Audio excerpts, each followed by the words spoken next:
to Coffee, Tea, and Art, episode number 9. Can you believe we made it to 9? Yeah, I can, because I was in them all. I know. Well, no, I missed one. Elliot was in one. It's true. This is All Things Creative and Caffeinated. I am Tori. This is Chris. He's waving. And this is our Key Largo, Florida travel edition of Coffee, Tea, and Art. We have awesome, exciting travel things to share with you. We're here on vacation, spring break, and we thought it would be a fun episode to shoot while we're here, find some coffee or some tea. Atlantic Ocean back there. Ocean, yes. And there's a great pool at this place. Yeah. Side note, I don't know what that was. Anyway, we are going to talk about the travel kits we brought with us to make art. Yes. Chris found, what's it called? Tom Bihn. Are we going straight to that? We're going to Tom Bihn. Oh, first. Okay, yeah. Tom Bihn. So Chris is going to show you his, mine's spread out, and then I'll show you what I have in mine. So these are Tom Bihn Traveler's Notebooks. Tom Bihn is a company in Seattle that makes amazing backpacks. This is a little notebook, a little bit smaller than like an iPad maybe. Field journal. Oh yeah, sorry. I call it Traveler's Notebook. I was thinking Midori. Yeah. This is the Tom Bihn Field Journal. And it's basically kind of like a 3-ring binder that zips. And it's just built like a tank. It's got like ballistic nylon or something, but you can there's areas in here for your pens and pencils and things. You can get inserts so you can add more pens. And then in the 3-ring binder, there's paper, so you can do your journaling, writing. Tori cut down some watercolor paper and punched holes in it for that. This is 90-pound watercolor paper. Tom Bihn sells crane paper, which is actually 100% cotton paper. It's a little more expensive, but I just used a handheld 3-hole punch and used one of the other lined sheets and made our own set of watercolor paper. So it all seals up with a zipper, and there's a front zipper that you can put other stuff in. I have my watercolors in here. In the back, I have my moleskin little daily drawing journal, and it just turns into a nice little package. It also has a shoulder strap that comes with it. Mm-hmm. So very awesome. Let's look at your insert, because we have different inserts. Okay. So to give you an idea, I have the shoulder strap on mine, but you don't need to see a shoulder strap. The insert, I have a different one than Chris does. So mine has a little pocket here that I put a little clip on, because I always have a clip when I travel. And then I have some watercolor artist trading cards. And then we both have zippers on the back, but you can see he has a whole other little set of pens. Yeah, so I have a few mechanical pencils, a few technical pens, and some Copics. And then the zipper in the back is just like hers. And inside of that, I have a bunch of Kuretake markers. And I have watercolor pencils. Holy cow, how'd you get all that stuff in there? Well, I don't have front pens. Oh yeah. So, yeah. So for my travel kit, you have a lot of pens in yours. Yes, I'm very mostly pens. For my travel kit, what I like to have when I travel, especially since we flew here instead of drove, I like to have some color. So these are Supracolor, I'm dropping them. Caran watercolor pencils. So they're water soluble. This is the basic set, and I think I bought a few colors extra just because I wanted some tropical colors, and they're just colors I always use. Of course, I have my little water brush. These are awesome. I have a whole set of these, so they come as a set of 3 with 3 different tips, brush tips. This one's the extra large one, or the large one. They also come a medium and fine tip, which I have in here as the fine tip. Oop, caught it. So I'm gonna put these on the bed in front of us. And then in my actual book, I have the same side here that Chris has, and I have a whole set of Pitt Faber-Castell, so from brush tip to extra small, fine, medium, so like a whole set of those, a white gel pen, which is my favorite gel pen, the Mab edition Alvin Draftmatic pencil. You have one of these too in yours, right? Yep. Love these, love the colors. Thanks Mab Graves for that. If you don't know who Mab Graves is, you probably all do, but if you don't, I'll put a link to her work below. Love it. And one of the other tips, I have 2 travel watercolor brushes and then some brush tip Copic markers that are permanent that hold up well to water soluble material. And then I've done a couple watercolors in mine, so I'll just hold these up, while we were here with the 90-pound watercolor paper. And then a little bit more sketching on the lined paper, just so you can see the difference. Yeah, the lined paper that comes in these actually does pretty well. I think it's 100-pound paper, so it's nice. It's text weight, 100-pound text weight, where this is 90-pound cover weight.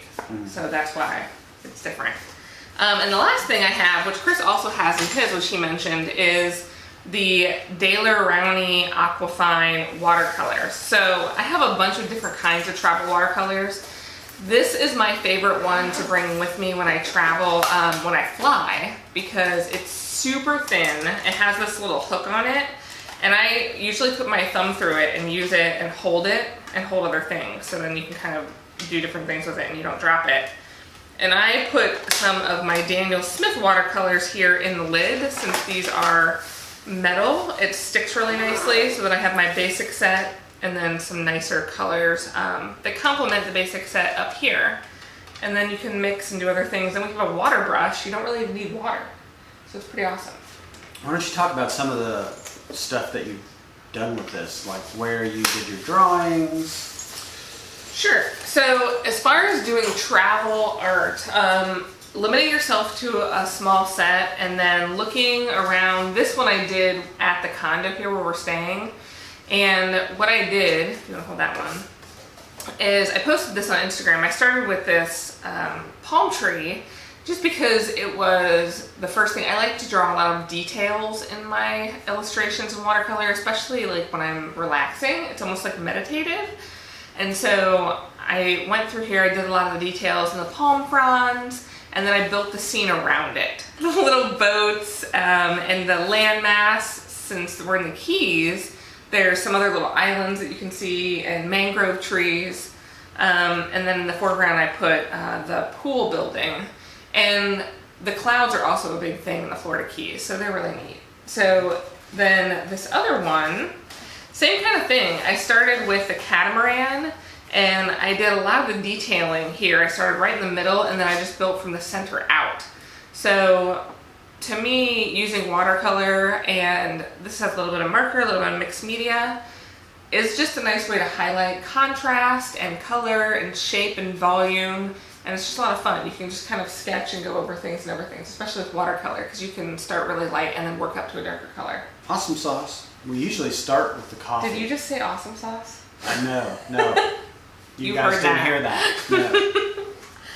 I guess we're gonna go a little backwards. It's a holiday. It's a So vacation. we can either do the coffee now, or we can wait till the end and do the coffee right before you draw the coffee. Let's do that. It's okay. Okay. So Chris has a book he's gonna share. Speaking of all of the holiday themed kind of sketching on location, watercolor, travel, field, journal, Tom Bihn kits, you're gonna share a book. We have a book called The Art of Urban Sketching by, where's his name? Gabriel Campanario. It's a really interesting book. Because of the way they break it down, I have to go to the, they have an interesting table of contents here. They break it down, there's a map here that shows where all these people are from, but the way they break the book down is interesting too, because it talks about becoming an urban sketcher, what urban sketching is, what kind of tools you could use, style and technique tips. Then they have drawing inspiration, which is each of the artist's works. In a lot of the drawings they show, the artists are actually giving tips with each drawing, so you can really learn a lot from this. And the final piece, that was the final piece. The middle piece is see the world one drawing at a time. So it's just chock full of amazing drawings using all kinds of mediums. Oh, I just happened to turn to one on water. Awesome. They talk about where it is, and then they give little tips about, you know, some of the challenges of that particular drawing sometimes. Sometimes it's a more in-depth tip. One that really helped me out that I hadn't thought of before was this person talked about draw the thing that caught your interest first and then the pieces that support that, and then just sort of fill in from there. And it's helped me kind of do better sketches. So yeah, you should show the sketch you did today. Yeah, because you used that technique today, and I thought that was like an awesome one. Yeah, and it actually didn't take me that long to do, and felt good. So yeah, this is a great book. Lots of inspiration can be gathered from it. The way they break it down, like I said, is very cool by nation and location, but then also by urban sketching type. So they have architecture, they have harbors and water, they have city scenes, they have monuments. So all kinds of inspiration to be drawn there. That's awesome. I love the way they break it. Inspiration drawn. I love the way they break it down by section, so like place, and then I love the tips as well. I think that's really cool. And they have a whole portion here too that talks about supplies that artists like this use as well. Yeah, they show individual kits that some of these artists use, and they talk about supplies throughout. So good resource if you are looking at kind of sketching from life, sketching on location, want to make a travel kit of your own with supplies you already have. This would give you some good ideas. Yeah. That's awesome. So the last thing we have is the coffee. So we actually have driven a bunch of places while we're here. We're on the first key, right? Yes. So Key Largo. Key Largo. We flew into Miami, we drove to Key Largo, and then we've been here for a week, and we've spent some time traveling looking at the other keys. And we're actually going to pick up coffee in Key West from somewhere we got coffee before, but we couldn't find them. We think they're gone. They're just selling online. But we did find in Travernier Cafe Moka. So we got some of their actual beans that we're going to take home with us because when we tried the coffee, it was amazing.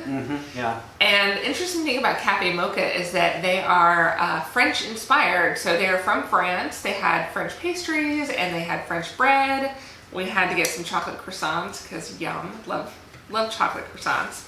And the coffee is just super rich and bold, and we both agreed it's kind chocolatey. Yeah, medium body. It's kind of a little smoky. It's got a little chocolatiness to it. This is their house blend. They have a bunch of different blends. Yeah, it was just very interesting. And if you get on their website, you can kind of read the story of how they came to be in Travernier, which is a very interesting story. We'll put the link below. But you can see me draw this, if you stick around to the end, in my Denik Sketchbook, which we don't actually have here. I don't know where it is. But you will see that next. And it's perfect. My Denik Sketchbook, this has an octopus on it. Oh, yeah. So, hey, there you go. Was meant to be. We'll cut in a picture of it. So I hope you enjoyed our travel edition, and we'll put some B-roll up of some of the places we traveled to along the Keys. And then you'll see me draw this awesome coffee, and check them out online. Check all the links below. If there's anything you'd love to see, love to have us review, definitely leave comments. We'd love to do that, and we'll see you next time. Bye!